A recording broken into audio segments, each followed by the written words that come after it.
Scripture Study, Isaiah chapter 14, verses 21 through 32. Narrated by Brother Jerry Morley. Prepare slaughter for his children for the iniquity of their fathers, that they do not rise nor possess the land, nor fill the face of the world with cities. For I will rise up against them, saith the Lord of hosts, and cut off from Babylon the name and remnant and son and nephew, saith the Lord. I will also make it a possession for the bittern and pools of water, and I will sweep it with the besom of destruction, saith the Lord of hosts. The Lord of hosts hath sworn, saying, Surely as I have thought, so shall it come to pass, and as I have purposed, so shall it stand. That I will break the Assyrian in my land, and upon my mountains tread him underfoot. Then shall his yoke depart from off them, and his burden depart from off their shoulders. This is the purpose that is purposed upon the whole earth, and this is the hand that is stretched out upon all the nations.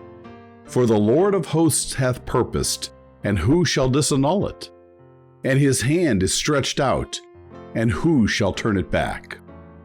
In the year that King Ahaz died was this burden. Rejoice not thou, whole Palestina, because the rod of him that smote thee is broken. For out of the serpent's root shall come forth a cockatrice, and his fruit shall be a fiery flying serpent.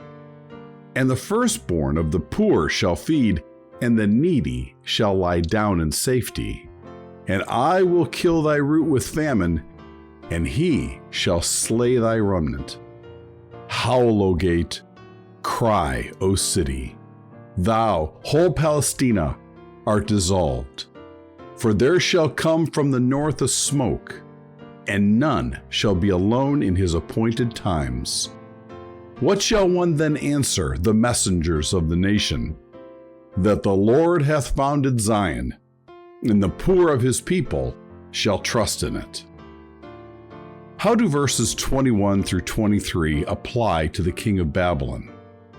His children would not inherit the throne nor possess the land of Babylon. Also, Babylon would be destroyed. How do verses 21 through 23 apply to Satan? His followers will come to the same ending as he will, cast into the lake of fire and brimstone. What is a bittern? It is a type of bird, one that is known to be able to hide among reeds. What is a besom? It's a broom.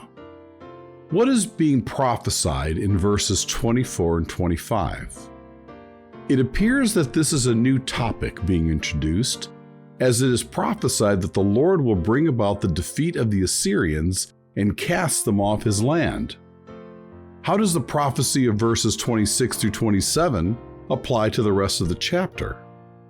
Verses 26 and 27 generalize the prophecy to include the entire earth.